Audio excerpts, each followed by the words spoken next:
Welcome everyone. My name is Michelle. I'm the Marketing Manager for Staff Development for Educators, and I'd like to thank you for joining us today for What's Hot in Children's Lit, Grades K-5 with Laureen Reynolds.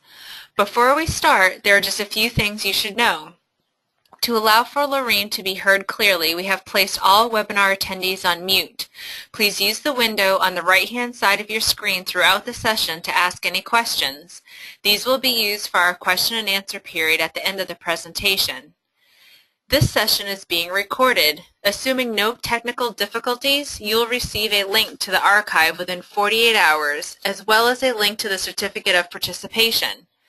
Finally, at the end of today's presentation, you will receive a short survey.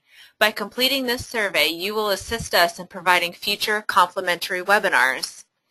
A little bit about SDE. At SDE, we believe educators have the most important job in the world. That's why it's our mission to empower pre-K through 12 educators across the country with sustained professional development solutions that are not only research-based and rigorous, but also practical, innovative, and fun. Our goal is to help you create environments that prepare your students for the evolving demands of the 21st century. Together, we can create extraordinary classrooms. We are pleased to have Laureen Reynolds joining us today for today's webinar.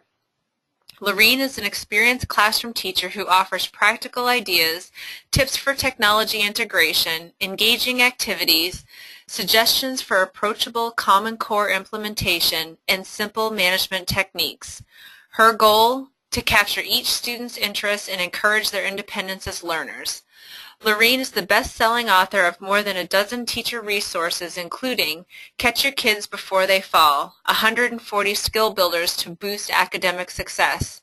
Welcome, Laureen. At this point, I will turn the presentation over to you. Thanks, Michelle. Welcome, everybody.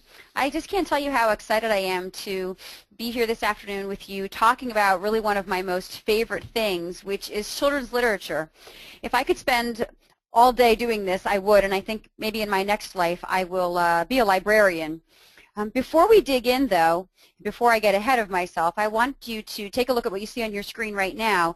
Two bits of information that just might be useful or interesting for you. The first one is my blog address, and I post a couple of times a month, not just about children's literature. Sometimes it's ed tech. Sometimes it's, hey, I came across a cool article about reading, or you should try this project that I saw online. I always use myself as a gauge. If I find it's interesting or useful, I figure other teachers will too. And so my blog posts are usually pretty short, and they link you to something that I think will be useful in your extraordinary classroom. The other thing that you see on your screen right now is my Twitter handle. And I'm sort of a year into being a Twitter convert, and I have found some really wonderful professional development opportunities by being on Twitter and following people that I think are interesting, or authors that I like, or even some organizations.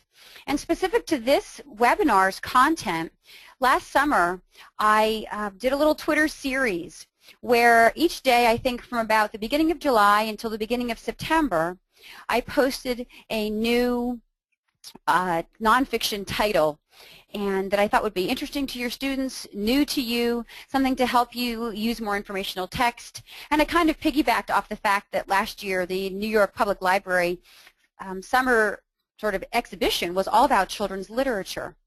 So I think that if you follow me on Twitter, you can actually go back and search my previous posts, and you will be able to get a whole bunch of titles besides the ones that we're going to talk about today, just to further you along in using children's literature in as many ways as possible and as many areas of your day as possible.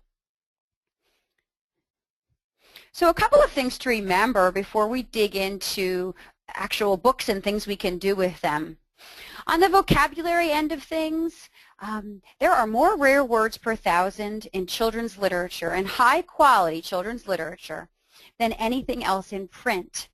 And so in an age where vocabulary and language acquisition is becoming more important, where we need to be doing more about vocabulary acquisition in schools because sometimes less is happening in homes, a great children's book that ties into something that you're already teaching, and now we know that it has great words too, is a little bit more of an impetus.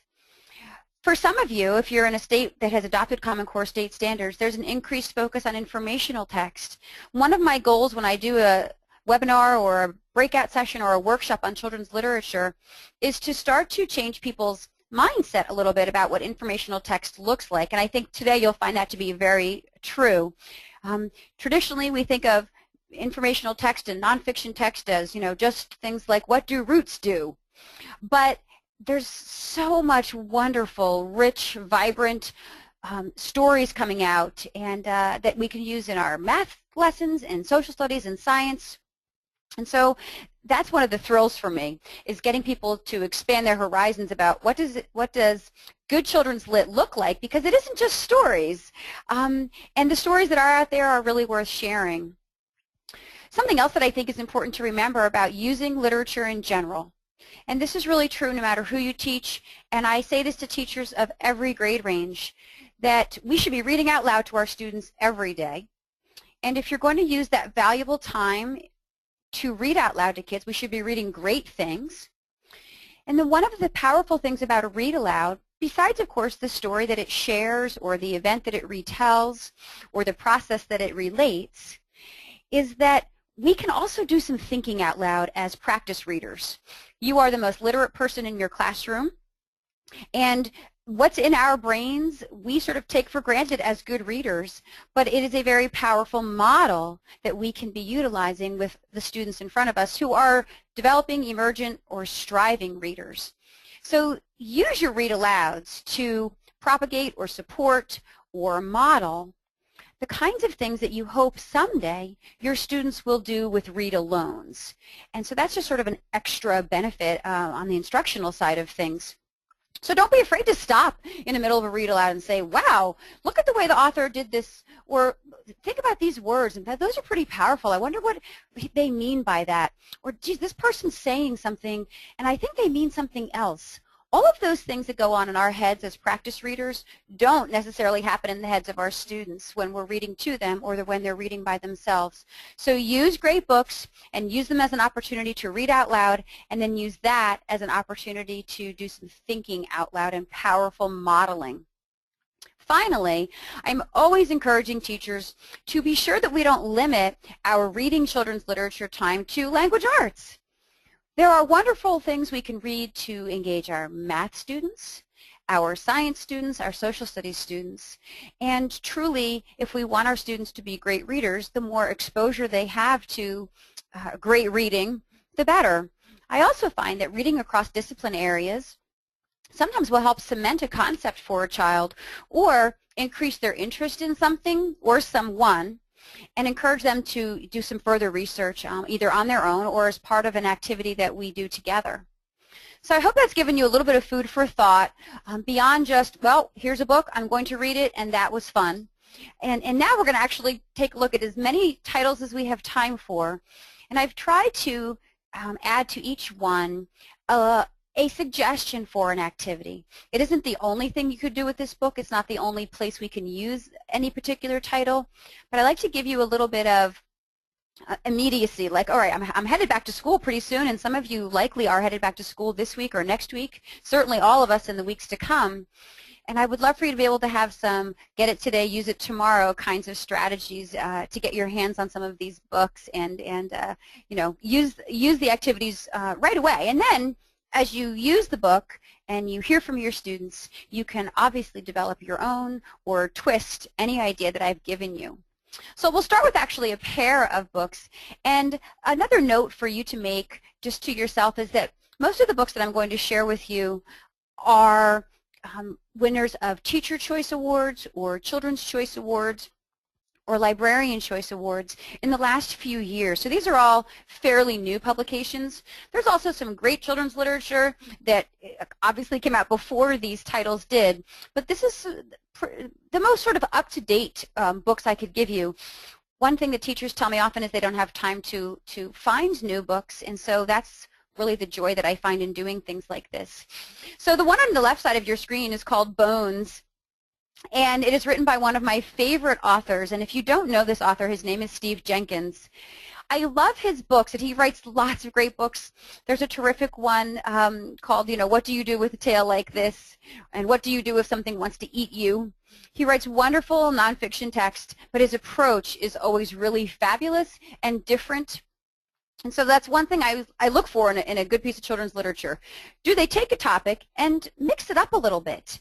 Because that's the way to attract more readers, more learners. So Steve Jenkins is an author to know even outside of this book. This one happens to be his latest. And one of the reasons I like this book is because it does some comparisons between our bones as humans and the bones of other creatures that live or have lived on this planet. And you know how fascinating students find that to be. I also like his books because there's generally a nice crossover opportunity between science and social studies, or science and math, or all three. And so that gives us an opportunity to, again, use a great piece of children's literature outside of our language arts time. The book on the right-hand side of your screen, and these went together so well that I just had to put them on the same slide, is called Body Actions, written by Shelley Rotner. And so here's another example of taking a topic that a lot of us probably have done with our students. I've always done a New Year, New You with my students, where January was a time for making resolutions, and a lot of people make health resolutions, of course. So I usually use this book or books like this about the human body at that time of the year. And we do other things like we trace our bodies and we paste organs in and all kinds of things. But I love this book because it takes children, actual photographs, and it talks about, of course, all the body systems, the circulatory system, the digestive system, the way the heart pumps the blood, the skeletal system.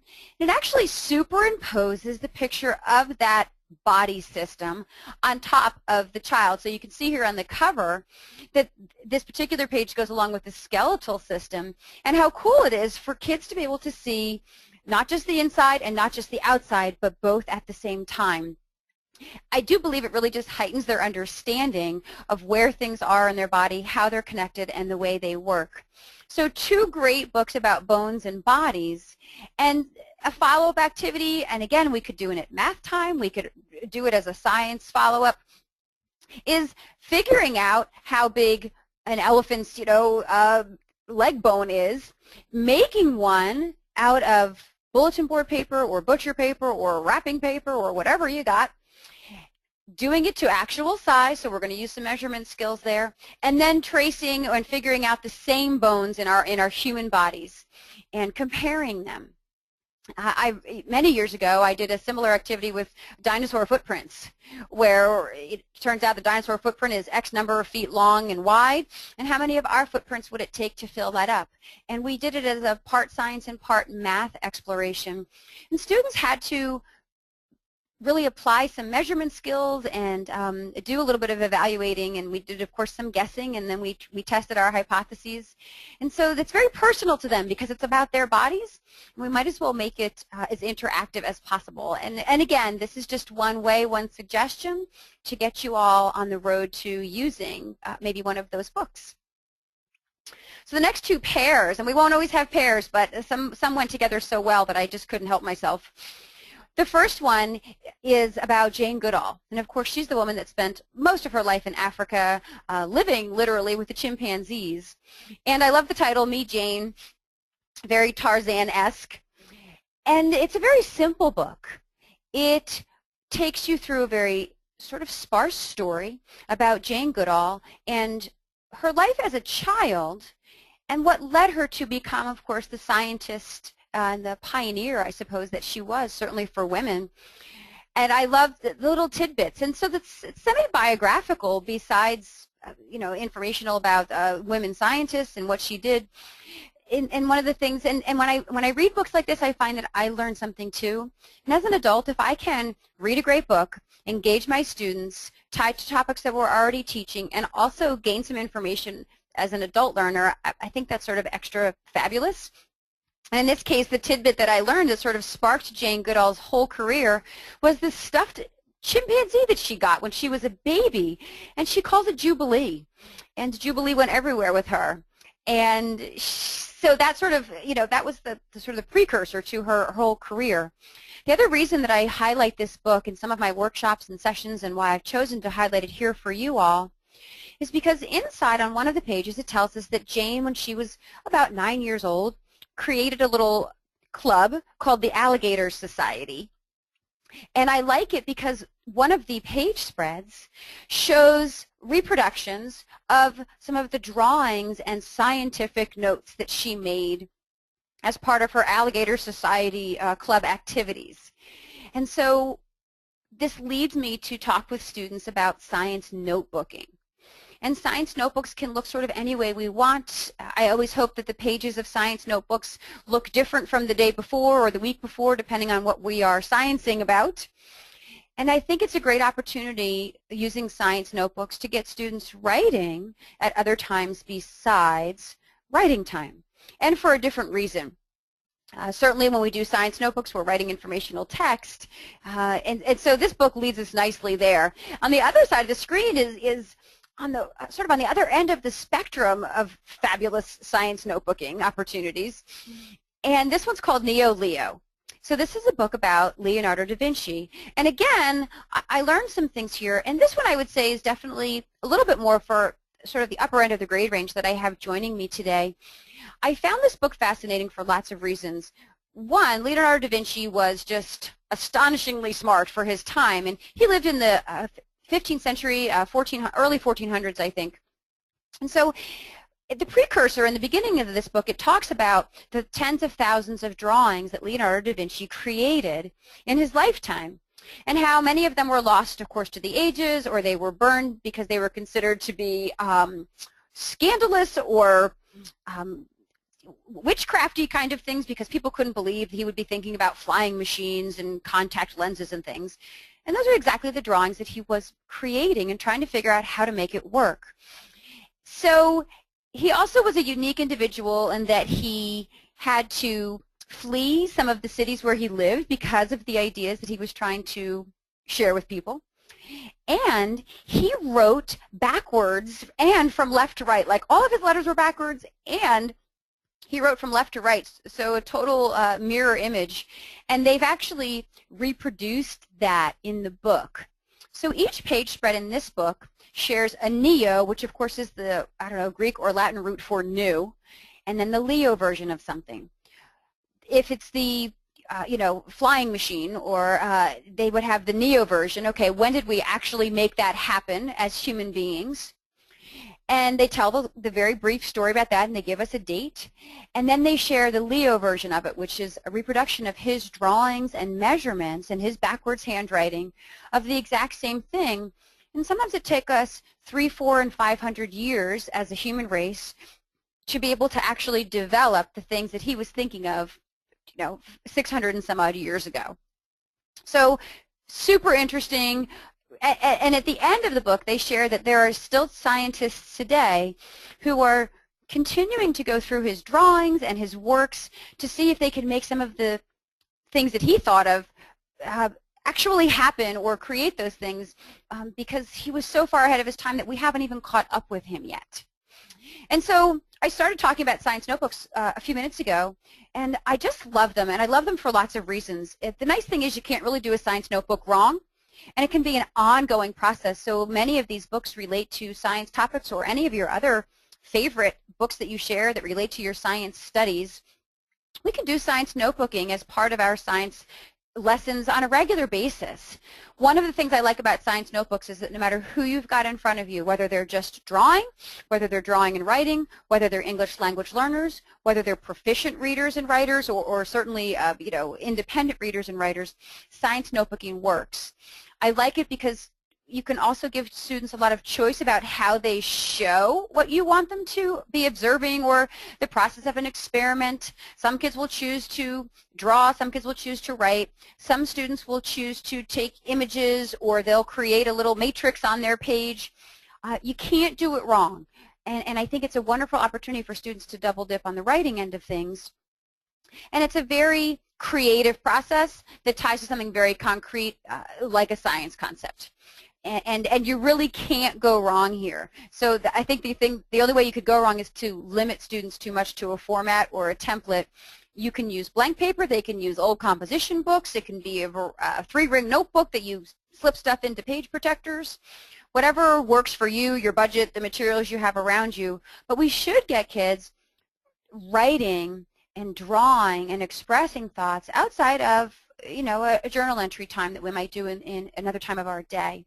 So if you read great books about great scientists, show some examples within those books about how those scientists relayed the information they were observing about their world. That's a nice tie or a nice model for students to start thinking about how they might show some information that they are noticing or a process that they're going through as a part of a scientific inquiry process.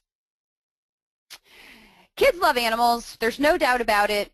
It never ceases to amaze me how many things we're still learning about animals. And this was just one more thing. You know, we talk an awful lot in lower elementary grades, K through 5, about life cycles and animal habitats. And it's a natural tie for kids, or a natural excitement for kids. And then when I come across yet one more new thing, I think, oh my gosh, how cool is this? And so this is one of those things. This book came out a couple of years ago, Hip Pocket Papa.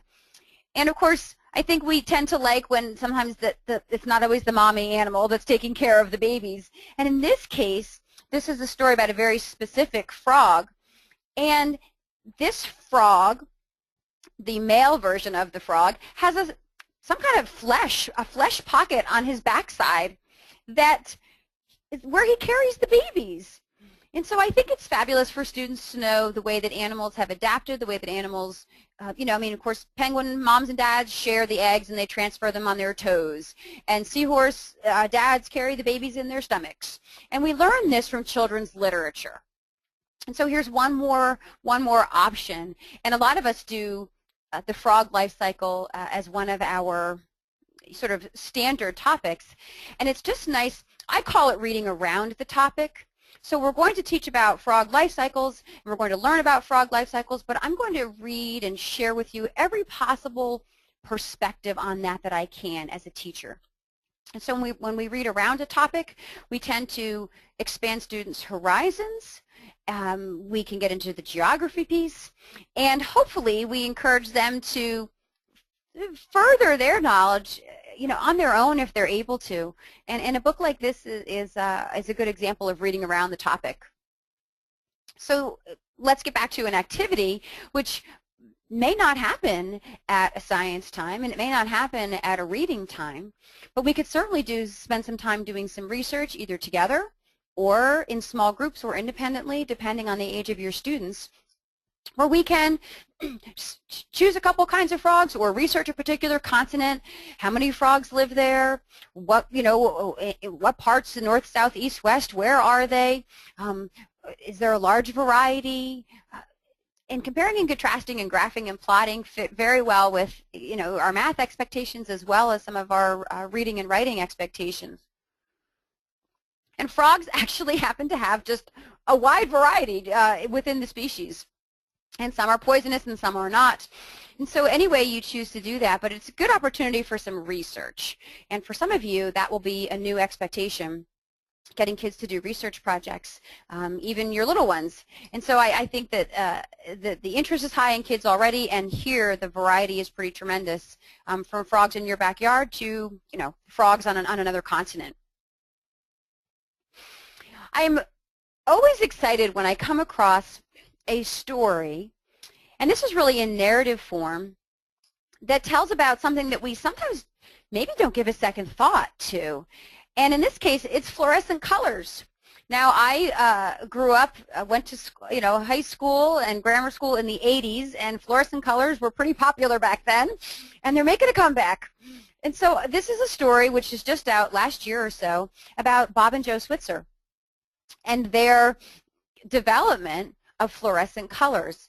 And I guess I really never thought about it, but of course somebody needed to invent fluorescent colors.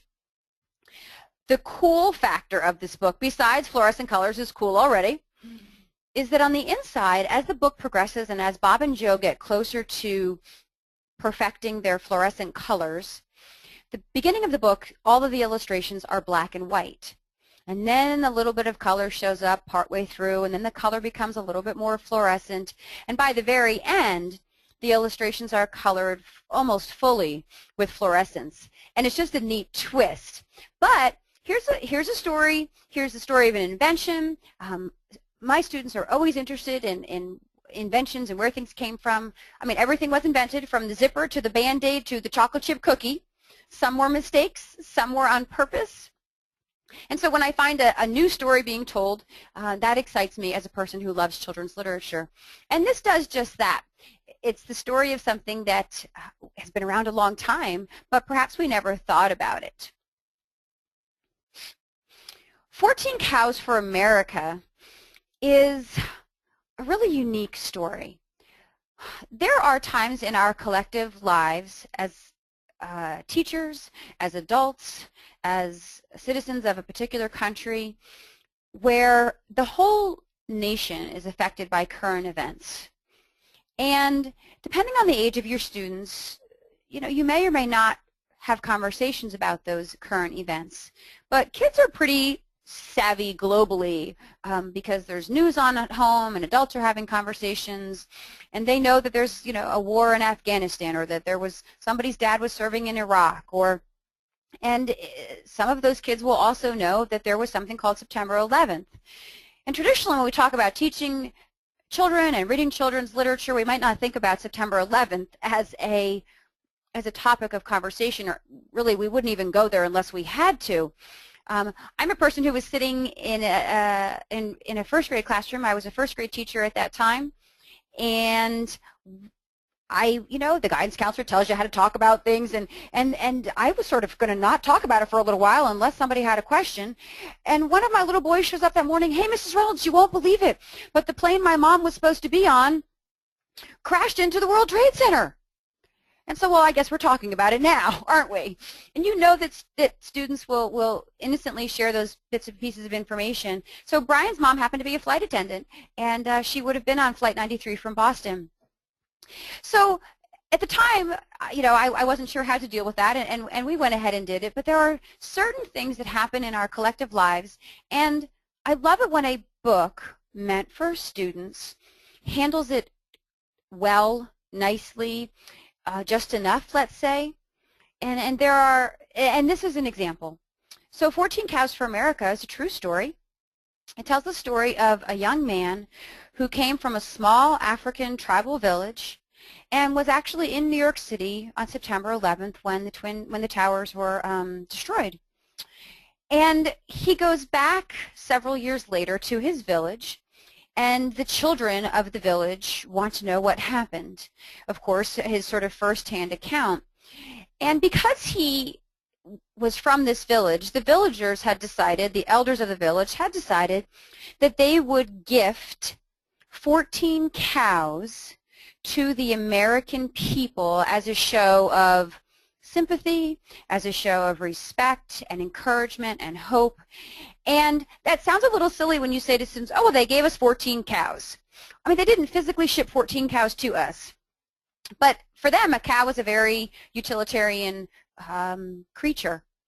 And when they gifted these 14 cows to America, they vowed that these 14 cows would never be harmed in any way or used for the function that they were tended to and maintained for their lives by these villagers in respect and honor and sympathy and compassion for the American people and the trauma of that day and the aftermath.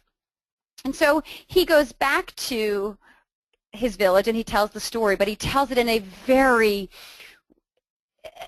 acceptable, appropriate, wonderful way to the younger people of his village. And I just think it's a nice way to address a subject like that. And so sometimes current events catch us by surprise. We don't always know what to do with them in an elementary classroom. This is just an example of how children's literature can tell a story in an appropriate way. I think it's also a great opportunity to do some cultural studies. We live in a very global world, and we have lots at our disposal. I can chat with somebody, halfway across the world through a video camera on my laptop computer if I want to. And so I like to expose students to the way other people live and the other things that they hold dear and the way children operate in different societies. And this is just a perfect foray into something like that because the gift of cows sounds a little bit out of the norm for, let's say, an American student. And yet it was a very sacred thing to this particular group of people and should be taken as such. And so I think we can never do our students harm by exposing them to as many cultures and as many traditions of other places and other people as we can. A collage is always a nice idea. We can do physical collages where we're literally using good old poster board, ways where we can pull out the main symbols from the book or main ideas or images of the places that the book talked about. And if your students are old enough, you can also create virtual or digital collages when we're used on a virtual bulletin board site like Lino or Padlet, or with some kind of poster creation Web 2.0 tool like a Glogster. And so depending on how you operate, low tech, no tech, or high tech, there are some collage options, and it's a nice way to represent the highlights or the main points of any given culture. And this kind of project can be repeated throughout the year depending on the kinds of books that you share with kids. So I also like when a book tells us a fairly familiar story through a different set of eyes or from a different perspective. And one of the things that this goes back to reading around a topic. You know, when we take somebody like George Washington, and okay, well, here's the picture book of George Washington, and we all know the story, but yet there are lots of other books that share different parts of George Washington's life, and to really get a full perspective of the man, we should share with our students as many perspectives as possible. And so the crossing, and this sort of borders or is on the fence between fiction and nonfiction, but it tells the story of Lewis and Clark's expeditions, and yet it's told from the perspective of the baby on this woman's back. And it is told in verse, and it is just beautiful. And yet it gives us enough information where we can take it and then do some further reading, some further research. We can watch videos or video clips. And so books that share a unique perspective are sort of always at the top of my list, because I do believe that when we take an event in history or a person that we're a historical figure that we deem important enough to spend some time with, and we share a lot of stories about them or about that event, we are expanding students' comprehension. Global comprehension is what I call it. And so this book does just that. And many of you will spend time talking about these kinds of pioneer days and the wagon trains, and this is just a nice one more thing to put in there. So on this vein of exploring places and people and events from a unique perspective, one of my most favorite things to do, and I do this with lots of books, is to take kids on a virtual field trip. The website that's listed that you see on your screen there is one of my favorite go-tos for virtual field trips. And the reason I like it is because they keep a running guide, or a running list, let me say, of organizations and museums and national parks that provide virtual field trips or tours. And if you go to this site, not only do they provide you a list, but they actually give you the link, so you can click right on it if you wanted to take a virtual tour of the Statue of Liberty through the National Park Service, which is a very good one, by the way. It gives you the link. You can click on it. It gets you right to the spot, and then you can take yourself through and see if it's right for your instruction. Virtual tours are sort of new in the last couple of years, and some of you may be well-versed, and that might be a new concept for some of you. It's an easy sort of thing to figure out how to do. You can also just use your search engine, a Google or a Yahoo, and search, virtual field trip for or of, and enter your desire and see if one exists. They are just coming into popularity in the last couple of years, and so more and more are being developed, couple of tips about virtual field trips, or a couple of thoughts. One, of course, it allows us to take our students to places that we would never be able to get to on our own. It also connects into that global understanding. It's yet one more perspective. And a couple of instructional tips or teacher tips. I learned a couple things. You know, we learn some things the hard way. Some virtual trips are better than others. So unfortunately, the virtual field trip of the White House is not terrific. It's a little bit static for me. I'm always hoping that they do something a little bit more, a little snazzier. And yet the National Park Service does a really great job with their virtual field trips. So just know that not all virtual tours are created equal. Some have a high level of interactivity, some do not. And I always suggest to teachers that if you think you're going to use one of these with your students, you know, it's great if you have a screen to project on or an interactive whiteboard so that everyone can see it, you know, big as life. But please always go through it yourself first as part of your planning process. It's not to avoid worries about, you know, there's no pop-up ads or anything like that.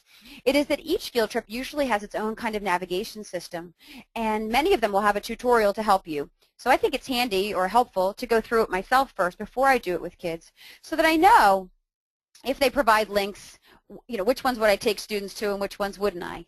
If there's little icons in the Statue of Liberty field trip, there's little video icons and park ranger icons on some of the pages of the tour.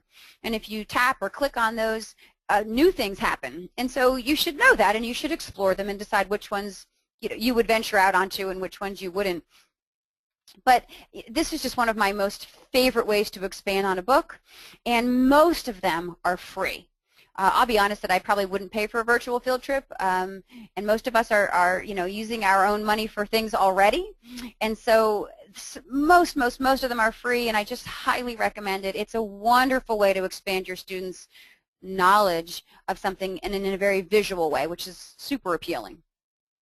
So this book kind of goes in the other direction.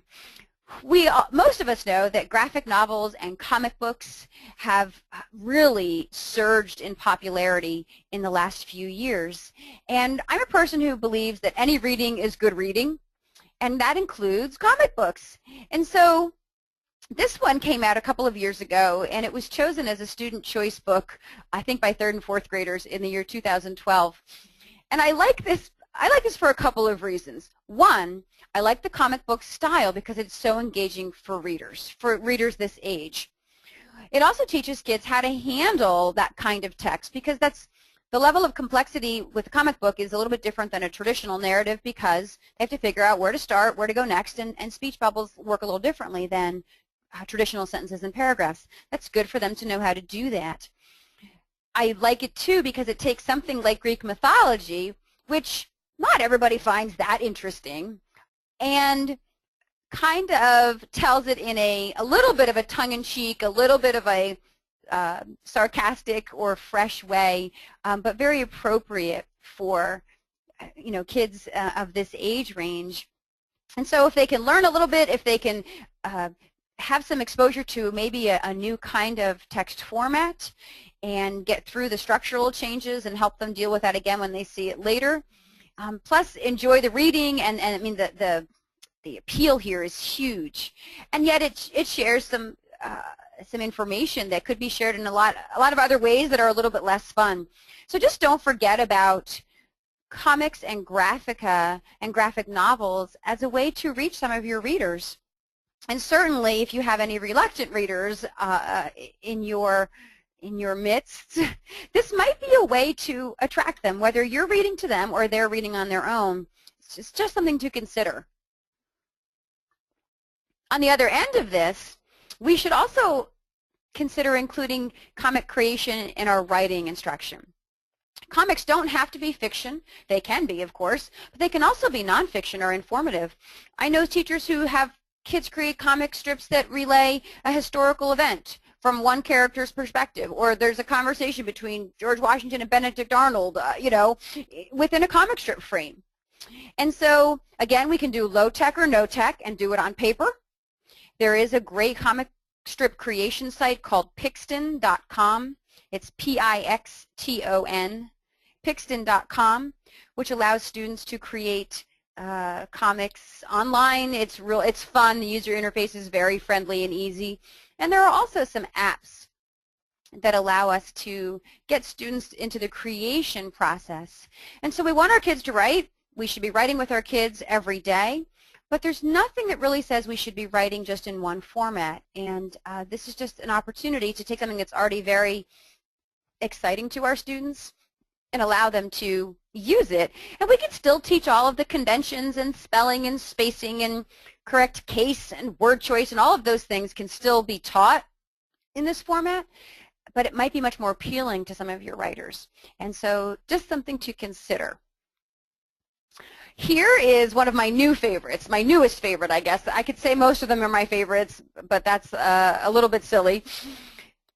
This is a unique story, a true story, of a woman named Sarah Edmonds. And the reason I came across this book is because many years ago, maybe almost 10 years ago now, there was a great book that I just love that I still share with teachers all over the country by this author. And the author is Marissa Moss. And the great book that led me to her to begin with is a story called Mighty Jackie, the Strikeout Queen. And that book is a true story about a 17-year-old girl who, in Chattanooga, Tennessee, in 1931, struck out Babe Ruth and Lou Gehrig in an exhibition baseball game. And so that's what got me sort of hot on the trail of this one, because I love that book so much. And this book tells an equally great and equally unknown story. And so you already know how I feel about that. I like when we are exposing our kids not just to the biggies. It's not just George Washington. It's not just civil rights. It's not just, you know, some major event that we talk about every year with everybody. I like engaging kids with unknown and hoping to build their interest a little further. So this one tells the story of a woman named Sarah Edmonds.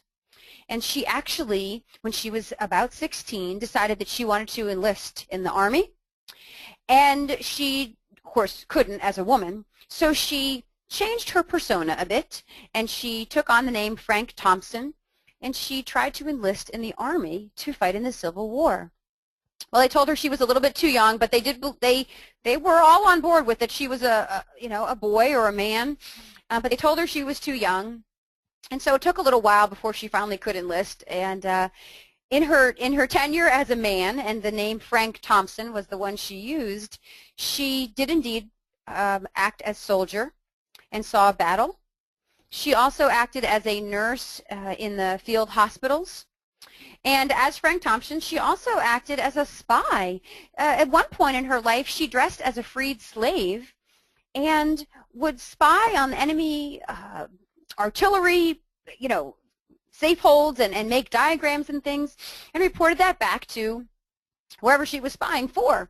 And so this is a unique historical story that most people don't know. I didn't know it until I came across the book. And again, here I am learning from children's literature. I think it's fascinating. And you don't necessarily have to study the Civil War to make this work. Many of us spend time just with Women's History Month. And what a great thing to tell kids.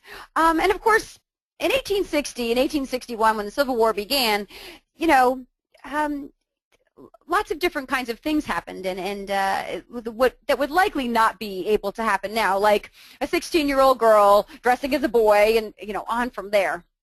So again, unknown story, love it, new to me. The author's great, and if you can get your hands on some of her other books, I think you would be serving you and your students quite well.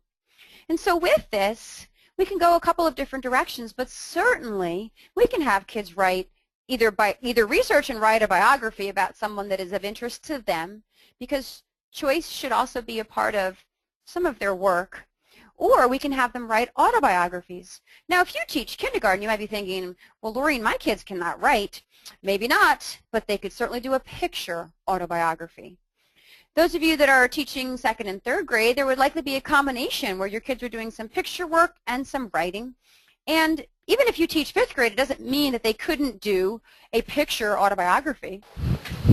So it's a wonderful opportunity to get kids either researching someone that's of interest to them, or really digging into their own story, and you get to decide how they're going to share that. This next one is a kind of off the beaten track, and I like this because it takes something very simple, like the word green, and it looks at it from 15, 20, 25 different perspectives. And each page of this book is simply the word green with a different term in front of it, like fern green, or jungle green, or safari green, or lime green. And it's a wonderful foray into a lesson about multiple meaning words, or that our word choices really matter when we're trying to get a reader to really make a good picture in their head. And so, especially if you have a high percentage of English language learners, it really makes a difference that they know that a bat could be the animal or a bat could be a bat. And that will improve their reading comprehension tremendously. And that isn't just true of English language learners. That's actually true of sort of all young language learners, that they don't necessarily know that a word like spin isn't just turning around. It also might be used in a form like take a spin around the block.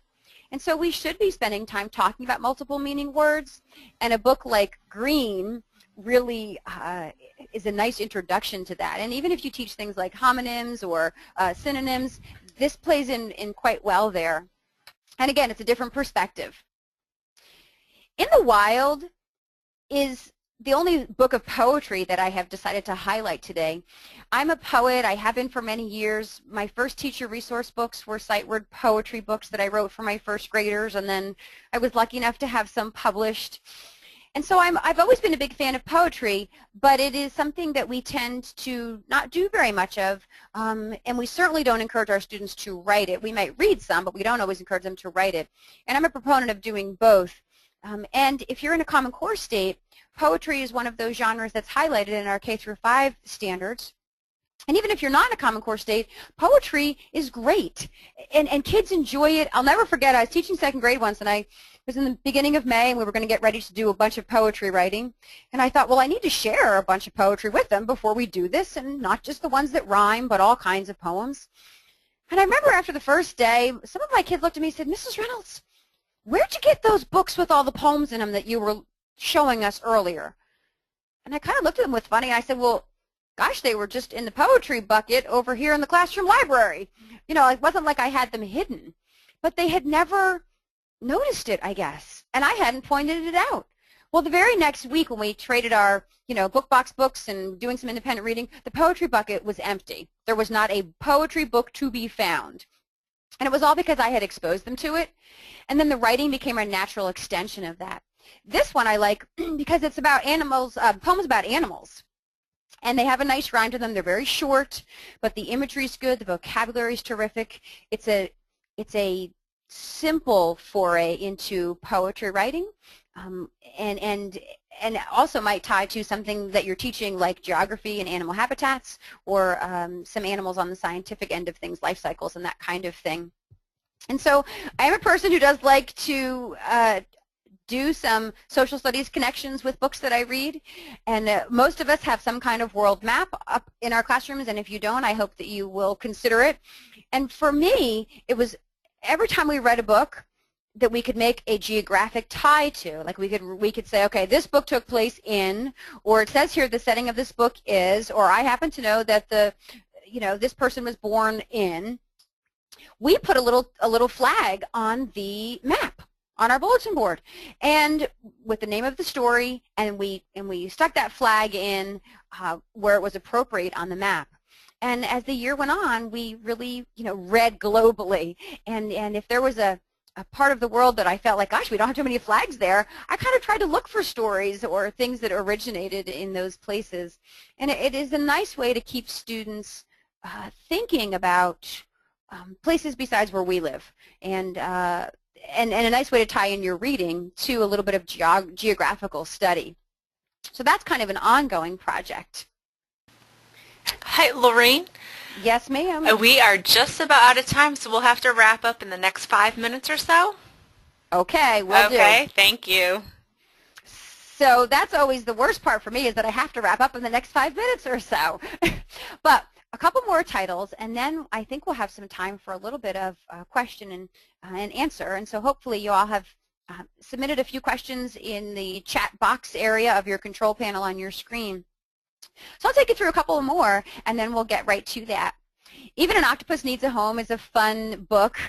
And again, this lends itself to animal habitats and talking about the different places that animals choose to live. And if you've never really spent time here, it's a nice extension to a particular study of an animal, or an animal that appears in a reading series story, or an animal that is indigenous to where you live. Well, where do these animals live, and why do they live in specific places, and how have they adapted to those places? You know, many years ago, we were all, if you've taught little kids, we were reading, you know, the story of the hermit crab and his need to find a new shell. And animals are just a fascinating topic. And so when I see a new book out that I think, again, handles a traditional topic in a unique way, then I'm drawn to that. And this one most certainly does that. So the extension here, which is kind of a newish thing in the last few years, is zoo cams. Zoo cams are free and fun and unpredictable a little bit, and most of the big zoos in the country have zoo cams. It started out at the San Diego Zoo, or the National Zoo in Washington, D.C., and they had their Panda Cam. And you can literally just Google Panda Cam or Zoo Cam, and you can click on the link, and it will literally hook you right up to the camera that's in the panda bear's pen and habitat at the National Zoo, and you can see what the pandas are doing 24/7. Anytime you hook in there, you can go and see. And so if you have an internet connection at your school, this is another opportunity for science notebooking too, or certainly just to see something in action, sort of a slice of life.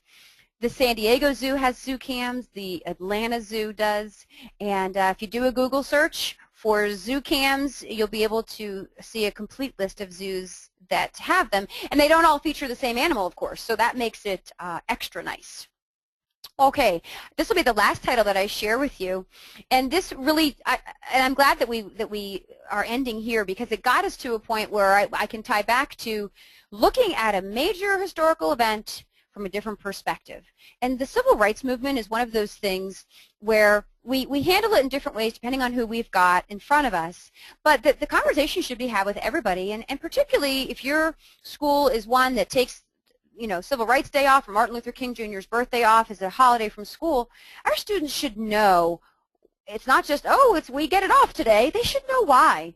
And I know in my own state of New Hampshire, it's actually a state law that when we have a day off from school for a holiday like that, we need to spend some instructional time there, and I think that is fabulous. So this book handles the Rosa Parks bus incident from the perspective of a 6-year-old boy who was sitting on the bus. And I just love that it is, and there's very regional dialect, and the word choice in this book is fabulous. And it's this little boy, and he's with his mother on this bus, and it just tells the story that we all know quite well through another set of eyes, and one that I think is a great set of eyes to share with students, because it's someone of their age who is living this, and it is a way for them to live it in a little bit of a unique perspective, let me say. And so I would encourage you here to explore more. There are a couple of other great books that go along with this topic in particular. One of them has been out many years. It's called Martin's Big Words, and it handles Martin Luther King's service and his death really quite well, and it's a lovely book. And another one just out recently is called My Uncle's Words for America, which is written by Martin Luther King Jr.'s niece. And so this really ties back to that reading around the topic and giving students as many perspectives as we can. So I'm going to hand it back over to Michelle, and I just want to thank you so much for giving me a little bit of your afternoon. It's a real pleasure and honor for me to share a little bit of what I consider to be some of the best that's out there, and hopefully you will find a way to get some of these happening and being used in your classrooms. Thanks, Laureen. We hoped everyone enjoyed today's presentation. We're going to take just a minute or two to let you submit any last-minute questions for Laureen via the window on the right-hand side of your screen. In the meantime, I'd like to mention a few things. As a special thank you for attending today's webinar, we'd like to offer you a 10% discount if you register for any seminar or conference by September 5th, 2014, and mention VIP code W080514. In fact, you may be interested in joining Laureen at upcoming SDE pre-K, K, and first grade seminars and conferences in Tennessee, Arizona, New Hampshire, Louisiana, and more. Just check out sde.com/events for locations near you.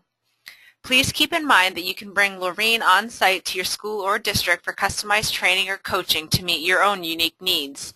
For more information on training or to register for any SDE event, call us at 877-388-2054. Of course, we'd like to invite you to follow SDE via social media. You can find us on Facebook, Twitter, and Pinterest under the username SDE4Educators, and that's the number 4. Finally, live attendees will receive a follow-up email within 48 hours that will include a link to a printable certificate of participation for this webinar, as well as a link to the archive recording. Thank you for your patience. Let's get to those questions that have come in during the presentation. Let's see, Laureen, one of the questions is, what is the best way to organize your library within your classroom? I get that question a lot, actually, and there's sort of not one answer, so I'm going to give you a split answer. When I'm teaching emergent and developing readers, my first priority is always to level as many books in my classroom library as possible so that students have constant access to those just right books, whether it's a Lexile level or a guided reading level or whatever kind of leveling system you use at your school. Kids who are beginning to be readers on their own need constant regular access to just right readers. Now, with that being said, even in a second grade classroom where I've leveled as many books as I can, I also have other buckets full of things. You heard me say that I have some genre buckets, like the poetry bucket. And I also have a bucket that I put math books in because I think that's a particular just a unique thing that kids might not always think about reading at math time. And there are certain books that I just can't level for whatever reason. And so I usually do buckets that have a group of letters on them, like ABC. And I put any book that begins with the letter A, B, or C in there so that when I want it, I don't always remember the title, the author, but I often remember the title. And so I can find it. And students can also use that system because they can look at the first letter in a title and they can stick it back in the bucket even if they're not readers. So there isn't one answer, but I would say if you're teaching students who are still learning to be readers, your first priority is leveling as many books as you can, even those that come outside of your reading series. Great. And another question from Amanda. Do you have a list of all of your favorite books? I'll tell you, I actually do have a couple of lists, and at the beginning of the webinar, I gave you all my blog address, which is thebulletinboard.org, O-R-G, and if you look at the top of the homepage of my blog, there's a little tab that says SDE State, and if you click on that, you'd actually see a link to a book list, some book lists that I've compiled over the last few years that would include what you saw here, but then there's also some other stuff and some slightly older things that I think are also fabulous, like that Mighty Jackie the Strikeout Queen book that I mentioned to you. So if you go to my blog and you click on the SDE State tab, you should be able to print out that list, no problem. Great. And we are just about out of time. If we did not get to your question, we will be posting all questions and answers with the webinar archive. Links to this will also be posted on Facebook, Twitter, and LinkedIn. I'd like to thank Laureen for joining us today, and I hope everyone enjoyed today's presentation and that you have a great rest of your day. Goodbye. Thank you.